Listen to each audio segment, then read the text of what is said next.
Tonight, Tino, the lovely Tino, who usually co-hosts this event, is taking the other side of the stage, as it were. He's going to be up here tonight talking about the 7 energies of life and how they make us who we are. Fascinating work, absolutely. So let's all give Tino a very warm welcome.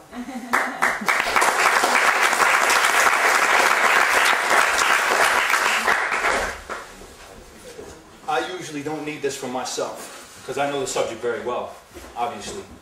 I've been studying it for years.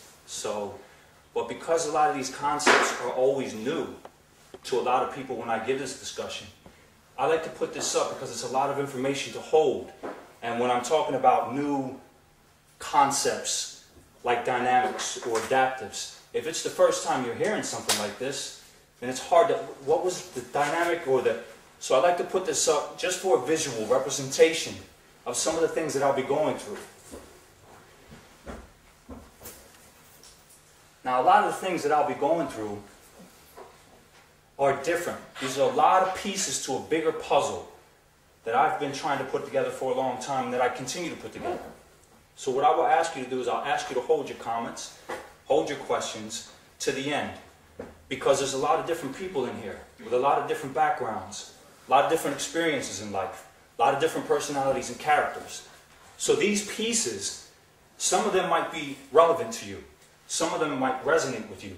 Others may not, but they may resonate with someone else.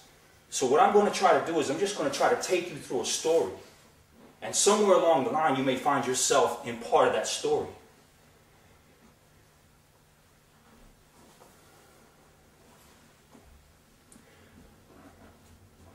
I want to begin with 2 decades.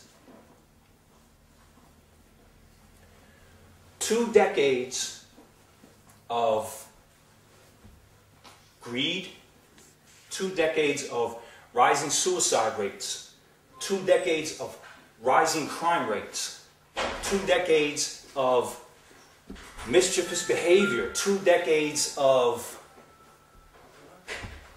recklessness, 2 decades of fragmentation where people just lose a sense of community, 2 decades of alienation where people don't even feel like they're really part of something, 2 decades of people just out for themselves. Everyone's scrambling because they want their little piece. 2 decades that end, that come to a culmination, they come to a peak point where real estate falls to pieces, banks fall to pieces, stock markets crash, and we have a phenomenal rate of unemployment. 2 decades.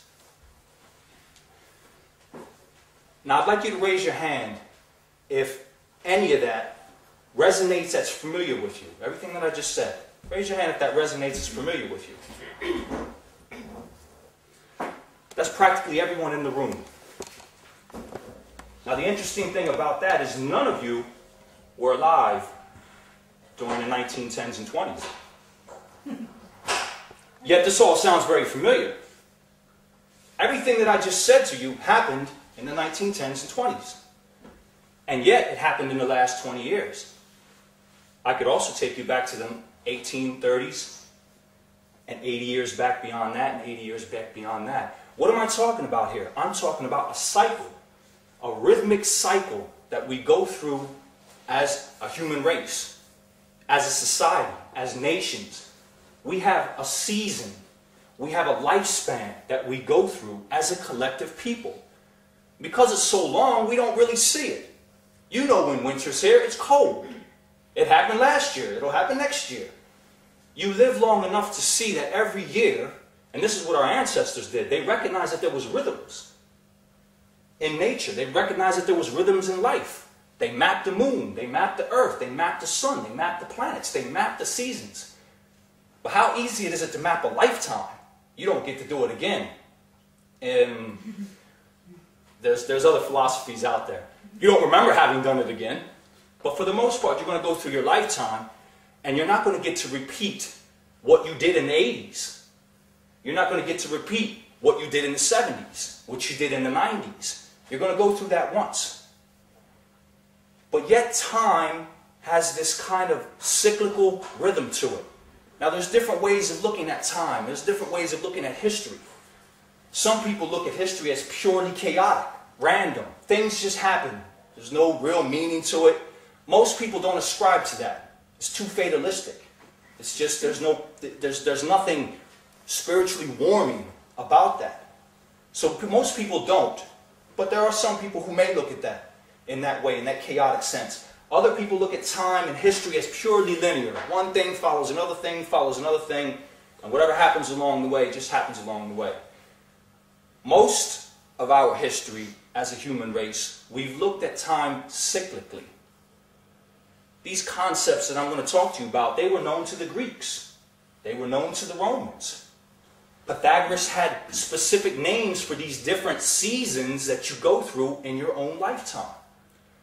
But it's not easy to remember or recall or to even know that you're going through something that you're only going to go through once. You don't have a reference point. And yet, when I just described all of these different things, every single piece of it happened in the 1910s and the 1920s. Now, the history that I'm talking about is the United States history. Every society will have their own rhythm, and not all societies will be in the same rhythm. Not all seasons are affected in the same way across the planet. Brazil will have summer in a different time than perhaps you'll have it in a different part of the world. So in the same sense, the seasons take place in a different way for different people in different nations. Because I haven't studied enough of Irish history, and because the Buddha Bag is such a multi-ethnic group, I prefer to stay with the United States history because there's so much of it, and because the originators of this idea, the people who discovered these rhythms, rediscovered these rhythms and put them in historical terms. I learned so much from them through the United States history. Also, I grew up in the United States, although I wasn't born there. But having been there since the age of 3, I easily grew up with the rhythms that were taking place in that time. So I know the 80s in the United States very well. I know the 90s in the United States very well. So I will use that as a historical point of reference just to give examples. And the reality is that American history is very out there in the world. So a lot of people know about a lot of different things that have happened in the United States. Practically everyone knows about the 60s. Practically everyone knows about Kennedy's assassination. So American history is universally known around the world. So I will use that as an example, but by no means is this an American phenomenon. This is a human phenomenon. These are the seasons that we go through as humans, as a society, as a particular collective group of people. The high is like a spring. The awakening is like a summer. The unraveling is like an autumn. And the crisis is winter. Right now we are at the beginning of the winter season. Right now we are at the beginning of the crisis. Right now we are where we were 80 years ago, with identical circumstances. The only thing is, we have a bigger collective now. The Great Depression didn't really hit Ireland in the way that it hit America, because Ireland didn't really have that much to begin with in the 20s. So there wasn't this catastrophic, and in fact the crisis winter season for Ireland was not so much the Great Depression, but the Civil War. And the conflicts that were going on all throughout the Ireland in the 20s. It's still a winter season, different circumstances, different people, different history, but the same season is taking place. Same thing in Germany, same thing in Italy. The winter season had arrived. And we are at the beginning of the winter season now, which is why I feel it's important to present these different types. Every time I give a talk, I always try to present something that is different, that you may have not heard before, but I also try to present something that is extremely relevant. And as we go along, you'll find out that that's what my generation does. When we get to this side.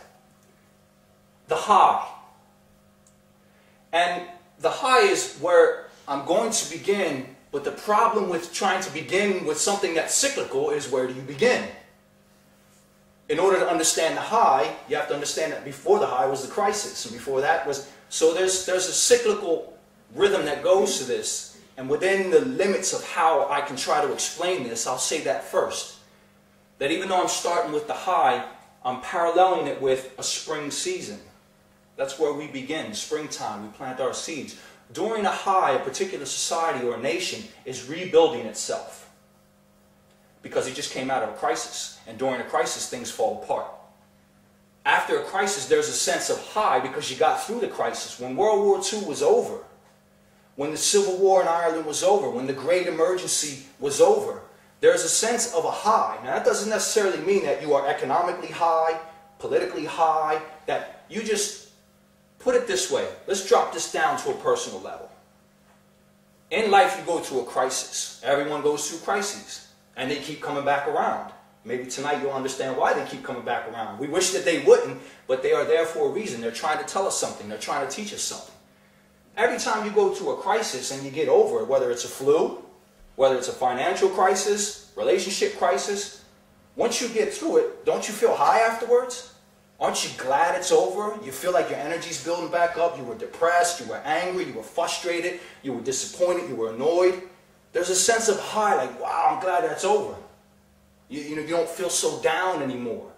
So the high represents this building back up. You're building yourself back up. And after the high, usually once you continue to build yourself up, you start having an awakening. Sometimes these things can happen quickly. They can happen. We can go through all four of these in a day. You go through a crisis is over, you feel good, you feel better that it's over, then you start having sort of an awakening as to why the crisis happened. All these new ideas may start to flood in on how you can better restructure your life so that the crisis doesn't happen again. Then there's a kind of an unraveling. Your ideals you're further away from the crisis. So now you want to indulge yourself a little bit. You got yourself out of it, you're feeling okay, so you go into a state of indulgence where things kind of start to unravel for you. Your ideals and, so what, it won't happen again or whatever. And so you just go out and have fun and you enjoy your life. You abandon your ideals, you compromise a bit, but you're having fun. And things are unraveling for you. And when that culminates, you find yourself right back in crisis again. Because whatever doesn't get resolved in a previous crisis will come back in the next crisis. So these are almost like a catharsis in life. You go through these things because you're going to learn along the way. You're going to have your crisis, and your crisis is going to try to teach you something about what you could have done better. That's the purpose of a crisis. Unfortunately, in life, it's a negative moment. It's a hard moment to go through, so people demonize it. People make it seem like, oh my God, if we could just eliminate this part of life, things would be so much better. But that's not the way it works. We have to grow through some kind of pressure that we go through. We have to be able to have moments where we stop and think, my God, is what I'm doing what I should be doing? Or is there consequence? Have I overlooked something? And usually a crisis will pop up on you because you've overlooked something. So there's a point to a crisis. And on a societal level, there's a point to a crisis. These rhythms, these seasons take about 20 years. I'm rounding things off. Just for the sake, because this is a new concept, we won't get into the academic kind of specifics of it. But generally, it's about a 20-year period. So the 1920s and the 1930s were a time of crisis. In America, in the United States. Not so much in America. In America, the crisis really began at the end of the 1920s. In Ireland, it began towards the beginning of the 1920s. But they're very close. So in the United States, 1929, stock market crash, everything's falling apart, real estate's falling apart, unemployment. So the 1930s up till the middle of the 1940s, in this 20-year, kind of an average 20-year gap, you had a crisis period. After that, you had a high. And during the high, what happens in a society is that everything is rebuilt back up. Whatever doesn't survive, the purpose of a crisis within a society is that things have to fall apart. What doesn't work has to fall apart. And the same thing that happens in the winter season. You lose all the leaves and you go into a dormant state. Whatever survives the winter comes back stronger. So during the high, institutions are built back up. And in the United States, institutions were being built up. And anytime something is being built up after a crisis, it's being built up to learn from the crisis how we can better manage. So we had the New Deal, we had all these things going on. And people put a lot of, this is a time for collective behavior. This is a time for community. Community gets built back up. The downside of a high is that institutions become not only too trusted, people become too dependent on them, and people tend not to challenge them. So you had a time period even here in Ireland where the Catholic Church, politics, institutions were being built back up and strengthened because people want to trust in bigger institutions to make sure that they do not allow something like that to happen again. So there's upsides and downsides to these things. A society can strengthen itself, but on the downside it can weaken itself by taking away too much power from the individual and giving it to these collective institutions who then can abuse that power and very often do. During an awakening, these institutions that I just got finished talking about that become strong and perhaps abusive will be challenged. So now we're talking about the 1960s. We're talking about the 1970s. There was a lot of protests going on in the 70s here in Ireland. There was a lot of protests that were going on in the United States in the 1960s. People were challenging the institutions who had gone too far. People were taking back their power as individuals because the collective had gotten too strong. Look what happened in Germany. Look what happened in Italy. The collective sense had taken too much away from the individual. So the individuals during an awakening, a summertime, start to take things back. And by the way, during a high is when you plant new seeds. It's kind of like a springtime. New seeds for new ideas, for new institutions, new values. How are we going to do it better this time that we got through? And mind you, some nations don't make it through the cycle. Communist Russia had one cycle, 80 years, and it was done. Started in the early 1910s, finished in 1989. They didn't survive. They're still there, but under a different form. So as you can see, the crisis will challenge you to see, is what you are doing realistic? Is what you are doing beneficial, and can it sustain itself? If the answer is no, it will fall apart and you will have to start from scratch. And that's exactly what they did. So Ireland right now, as a republic, is going through its first cycle. Starting back in the 40s when the republic was announced, we are now entering in the crisis, the winter season. This will be the test to see if Ireland survives as a republic, because this is its first cycle. Of course, it's not the beginning of Irish history, but it's the beginning of the history of the republic, of this new idea of making Ireland this republic. Now, some of the things that came along with that were challenged in the 70s, and perhaps in the late 60s. And so that's what happens during an awakening. During an awakening, you come up with these people who want their individual life back. When institutions become very strong, everything becomes outer focused. You as an individual don't really matter that much. Your inner world doesn't really matter that much. So during an awakening, you have a lot of spiritual awakenings going on. If you go into the 60s and the 70s, you had the consciousness revolution. If you go back 80 years, you had the same thing. If you go back 80 years before that, there's always this time period where people start wanting to dabble into the spiritual, the religious. They want to understand the inner world, because during a crisis time, there is none of that. During a crisis time, you move further away from that. It's not about the individual and what's going on in your own personal life, your inner world. It's about the outer world, being collective, being part of the community. And you'll see more of that as we go along. So the awakening is a time of awakening, and it's a time of challenge. And it is a time for idealistic ideas to be put out there on what's wrong with the world around us and how we can try to make it better. And we have a lot of great spiritual writers that come during awakenings.